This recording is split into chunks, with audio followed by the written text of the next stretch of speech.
Dans cette vidéo, je vais vous présenter la page paramètres de la boutique et contacts. Alors ici, vous allez pouvoir gérer les différents contacts de votre boutique. Ce qu'on appelle les contacts, ce sont toutes les personnes de votre équipe qui vont pouvoir être contactées. Euh, alors par défaut, vous avez deux contacts qui sont automatiquement créés, à savoir le webmaster, qui lui sera plus contacté en cas de problème technique, et le service client, évidemment, pour toutes les questions relatives aux produits et aux commandes. Alors il faut savoir que sur PrestaShop, vous avez une page de contact sur le site web, et lorsque l'utilisateur essaye de vous contacter via cette page de contact, il aura la possibilité de choisir son interlocuteur. Via un menu déroulant, il pourra choisir si le mail doit être envoyé au webmaster ou au service client.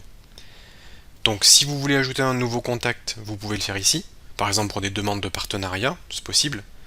À ce moment-là, vous pourrez associer l'email et un descriptif de votre nouveau contact. Et donc ici, vous allez pouvoir gérer les contacts, rechercher, supprimer, éditer un contact. C'est une page assez simple, hein.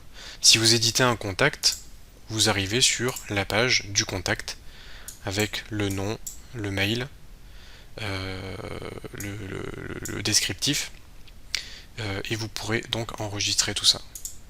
Après, si vous êtes seul sur la boutique, à travailler sur la boutique, vous pouvez juste créer un seul contact et vous recevrez tous les messages.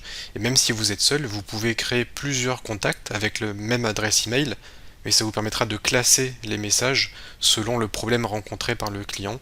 Donc voilà, pour vous organiser, ça peut être pas mal.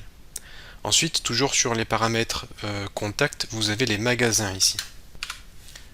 Alors ça, les magasins, ça va être la liste de vos magasins. Vous allez pouvoir indiquer les noms, les adresses, les villes. Et ça peut être utile par exemple pour afficher des informations de contact, pour faire du click and collect. Ça peut être intéressant pour créer une sorte de carte interactive, une sorte de carte Google Maps interactive avec vos magasins qui sont positionnés sur une carte. Enfin, ça peut être utile dans plein de cas, ou simplement créer une page qui liste l'ensemble de vos magasins.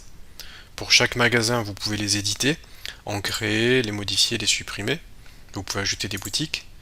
Et vous avez toutes les informations générales ici, au niveau des coordonnées, pour que vos clients puissent facilement vous retrouver.